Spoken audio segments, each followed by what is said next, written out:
Assalamualaikum warahmatullahi wabarakatuh. Kembali berjumpa dengan saya, Hersy Arif dari Forum News Network. Ketua DPRD DKI Prasetyo Edy Marsudi akan menggelar sidang paripurna berupa agenda interpelasi Formula E. Mengapa saya menyebut bahwa yang menggelar sidang paripurna ini adalah Ketua DPRD DKI? Karena sidang paripurna berupa interpelasi Formula E ini merupakan agenda dari pribadi Ketua DPRD Prasetyo Edy Marsudi. Kalau tidak disebut anggota pribadi, kalau tidak bisa disebut sebagai agenda pribadi, setidaknya ini adalah merupakan agenda khusus hanya Partai Demokrasi Indonesia Perjuangan (PDIP) bersama dengan PSI. Sebab sidang paripurna kali ini itu bukan agenda resmi dari DPRD. 7 fraksi lainnya yakni Gerindra, PKS, Nasdem, Golkar, Demokrat, PAN, dan fraksi gabungan PKB dan P3, ini kan 2 fraksi ini digabung menjadi satu karena kursinya tidak mencukupi, itu menolak dan mereka menyatakan tidak akan menghadiri sidang paripurna itu. Sidang paripurnanya itu rencananya akan digelar hari ini, hari Selasa tanggal 28 September 2021. Tetapi kalau melihat dari penolakan dari 7 fraksi ini, hampir dapat dipastikan bahwa sidang paripurna itu sendiri tidak akan berhasil dilaksanakan. 7 fraksi sepakat memboikot sidang paripurna tersebut. Memang kita tidak bisa melihat hanya dari sisi dari segi jumlah fraksi saja, tapi kita melihat dari jumlah komposisi anggota DPRD DKI. Kenapa saya tadi menyatakan dapat dipastikan bahwa rapat paripurna ini bakal batal terlaksana karena jumlah atau total anggota DPRD DKI itu ada 106 kursi. Sementara jumlah kursi PDIP hanya 25 dan PSI 8. Jadi total ada 33 kursi. Untuk dapat dilaksanakan dan goalnya agenda interpelasi ini setidaknya harus didukung oleh 50% plus 1. Jadi harus ada 54 orang anggota DPRD yang menyetujuinya. Artinya masih ada kurang 21 kursi lagi. Ini tentu saja PDIP dan PSI harus bergerilya untuk melobi satu persatu dari anggota fraksi-fraksi. Siapa tahu mereka bisa mengumpulkan 24 suara lagi untuk mendukung interpelasi mereka. Tapi kelihatannya ini sangat berat untuk dilakukan. Yang terjadi tidak hanya sekedar menolak dan akan memboikot sidang paripurna, ketujuh fraksi itu juga akan melaporkan Ketua DPRD DKI Prasetyo Edy ke Badan Kehormatan DPRD. Prasetyo dinilai melakukan akal-akalan dengan menyelundupkan agenda interpelasi. Dalam jumpa pers yang digelar hari Senin kemarin tanggal 27 September 2021, Wakil Ketua DPRD dari Gerindra, Wakil Ketua DPRD DKI dari Gerindra, M. Taufik, menyatakan bahwa selain memboikot pelaksanaan sidang paripurna ini, mereka juga tidak tertutup kemungkinan akan mengajukan mosi tidak percaya kepada Prasetyo jika dia masih terus ngotot untuk menggelar sidang paripurna dengan agenda interpelasi Formula E. Heboh bahwa anggota DPRD DKI dari PDIP dan PSI itu bakal menggelar atau mengajukan interpelasi ini kan bermula ketika Ketua DPRD DKI Prasetyo mengesahkan agenda tersebut. Menurutnya agenda itu sudah disepakati dalam rapat Badan Musyawarah Pimpinan DPRD DKI. Pengesahan yang dilakukan oleh Prasetyo ini membuat terkejut para anggota DPRD lainnya, terutama para pimpinan fraksi. Sebab mereka tidak pernah menyepakati ada agenda tersebut. Karena itu mereka menilai bahwa ini merupakan akal-akalan dari Prasetyo yang menyelundupkan agenda interpelasi di dalam agenda yang disepakati di Bamus DPRD DKI. Sebab mereka merasa ini para pimpinan fraksi ini dalam Bamus masalah interpelasi ini tidak pernah dibahas, apalagi disepakati. Menanggapi keberatan para koleganya, Prasetyo berkilah bahwa itu merupakan hak dari 2 fraksi, yakni PDIP dan PSI. Jadi dia merasa aneh kalau kemudian 7 fraksi lainnya harus sampai ribut-ribut, bahkan mengancam memboikot. Ribut-ribut rencana interpelasi ini kan sebenarnya sudah mencuat kalau saya amati dari pemberitaan di media itu sejak bulan Agustus lalu. 33 orang anggota fraksi PDIP dan PSI itu berencana mengajukan interpelasi berkaitan dengan rencana gelaran balap Formula E yang rencananya itu akan digelar pada bulan Juni atau pertengahan Juni tahun 2022, tahun depan ya. Karena sesungguhnya sebenarnya sebelum ada pandemi ini, gelarannya akan dilakukan pada tahun 2020. Tetapi karena ada pandemi, kemudian ditunda, bahkan sempat berkembang isu tidak akan dilanjutkan, tetapi ternyata kemudian diputuskan akan digelar pada tahun 2022.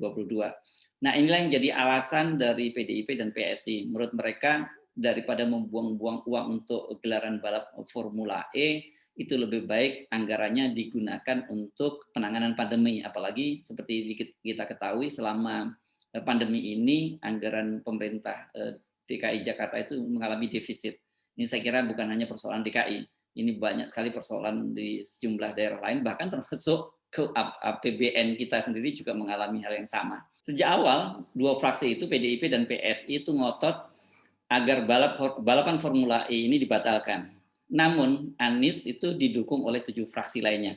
Bahkan ketika PDIP dan PSI ngotot akan mengajukan interpelasi, 7 fraksi itu kemudian sempat bertemu dengan Anies Baswedan di rumah dinas Gubernur DKI Jakarta dan mereka sepakat akan menghadang pengajuan interpelasi yang dilakukan oleh PSI dan PDIP. Rencana interpelasi itu sempat mereda dan kemudian hari ini dalam 2 hari terakhir ini heboh kembali karena Prasetyo menjadwalkan sidang paripurna yakni pada hari ini ya, tanggal 28 September, hari Selasa, tanggal 28 September 2021 pukul 10. Ini yang menjadi pertanyaan banyak orang ya, mengapa PSI itu sangat ngotot mengajukan interpelasi?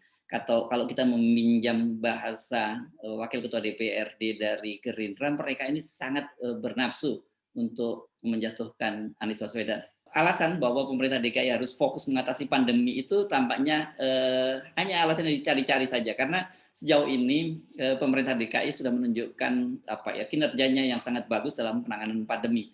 Bahkan itu banyak pujian bukan hanya dari dalam negeri saja, tetapi dari dunia internasional juga.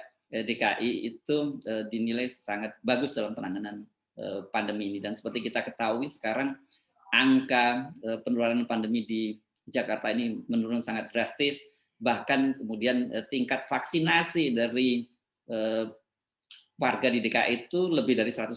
Ini artinya banyak juga warga non DKI yang kemudian menjalani atau mendapatkan vaksin di DKI. Sebenarnya sudah kita ketahui sejak lama ya, kedua fraksi ini memang bersikap oposisi terhadap Anies, apapun yang dilakukan oleh Anies Baswedan. Mereka mencoba mencari pintu masuk dan menilai bahwa gelaran formula ini itu menjadi peluang mereka untuk menjatuhkan Anies. Setelah sebelumnya mereka mencoba berbagai cara tidak berhasil. Dan kali ini mereka merasa yakin berhasil menjatuhkan Anies melalui interpelasi gelaran Formula E ini. Anda sendiri pasti terheran-heran, bagaimana mungkin sekarang PDIP dan PSI itu bisa kompak dalam satu kubu. Ini yang sesungguhnya sangat menarik perhatian.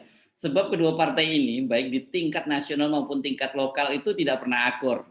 Jadi walaupun kendati mereka sebenarnya sama-sama menjadi pendukung dari Presiden Jokowi. Ini kalau dalam cerita kartun mereka ini seperti Tom and Jerry. Coba deh Anda amati berbagai pemberitaan bagaimana sikap antara fraksi PDIP dengan PSI di DPRD DKI Jakarta. Ini nggak pernah akur. Yang paling menarik itu adalah saat ada momen tertentu ketika sidang DPRD di DKI itu berlangsung dan waktu itu fraksi Partai Solidaritas Indonesia PSI itu menyampaikan pandangan umumnya, itu seluruh fraksi meninggalkan ruangan alias walk out termasuk PDIP. Peristiwa menarik itu terjadi pada saat PSI membacakan pandangan umumnya tentang rancangan peraturan daerah tentang perubahan atas peraturan daerah nomor 1 tahun 2014 tentang rencana detail tata ruang dan peraturan zonasi. Nah, sekarang mereka bersatu berniat menjatuhkan Anies melalui interpelasi Formula E. Apa ya kira-kira kepentingan yang mempertemukan mereka? Ini tampaknya berkaitan dengan residu pilkada tahun 2017. Pada waktu itu PDIP mengusung pasangan Ahok dengan Jarot, dan PSI juga yang kita kenal selama ini menjadi pendukung utama dari Ahok. Nah, akhirnya seperti kita ketahui bahwa pasangan Ahok Jarot kalah dan yang menang itu adalah Anies Baswedan Sandiaga Uno. Dan setelah menang, Anies mewujudkan janjinya membatalkan reklamasi di pantai utara Jakarta.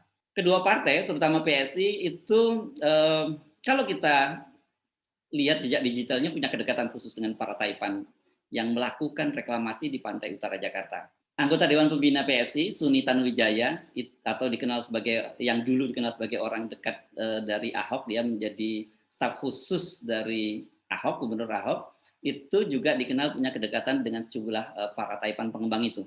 Suni berkali-kali dipanggil oleh Komisi Pemberantasan Korupsi dalam kasus suap rancangan peraturan daerah tata ruang kawasan strategis Pantai Utara Jakarta dan Raperda atau rencana peraturan daerah tentang rencana zonasi wilayah pesisir dan pulau-pulau kecil. Suni di KPK mengaku bahwa dia menjadi perantara antara Ahok dengan pengembang. Jadi pada waktu itu dia dipanggil berkali-kali oleh Komisi Pemberantasan Korupsi dalam kasus suap tadi. Kepada penyidik KPK, Suni mengakui bahwa ya dia memang menjadi perantara dan tetapi tidak selalu karena Ahok sendiri kadang-kadang juga bertemu langsung dengan para pengembang. Begitu penjelasan dari Suni. Dan pada waktu itu pasti Anda masih ingat ya ketika ribut-ribut adanya bantuan uang dari para taipan pengembang kepada teman Ahok. Pada waktu itu majalah Tempo juga membuat investigasi yang menyebutkan bahwa Sunilah yang mengambil uang dari para pengembang untuk mendanai teman Ahok. Meskipun kemudian informasi ini dibantah. Tetapi soal kedekatan Suni dengan para pengembang ini diakui sendiri oleh dia seperti ketika dia diperiksa oleh penyidik di KPK. Nah, kalau sekarang PSI bersama dengan PDIP ngotot, atau tadi yang saya sebut dalam bahasa Wakil Ketua DPRD DKI M. Taufik, sangat bernafsu menjatuhkan Anies, wajar kalau publik mengkait-kaitkan hal itu dengan dendam lama. Karena mereka kalah dalam pilkada DKI, dan gara-gara itu, gara-gara Anies, proyek ratusan triliun para cukong pengembang di pantai utara Jakarta jadi berantakan. Ini jadi merupakan dendam lama, ada dendam politik, dan urusannya dengan bisnis, dan kemudian berkait menjadi satu. Karena itu wajarlah kalau kemudian mereka tetap ngotot mencari berbagai cara untuk mengajukan interpelasi, dan dengan begitu melalui interpelasi ini diharapkan menjadi pintu masuk untuk menjatuhkan Anies Baswedan. Saya Arsman Arif dari Forum News Network, sampai jumpa lagi. Assalamualaikum warahmatullahi wabarakatuh.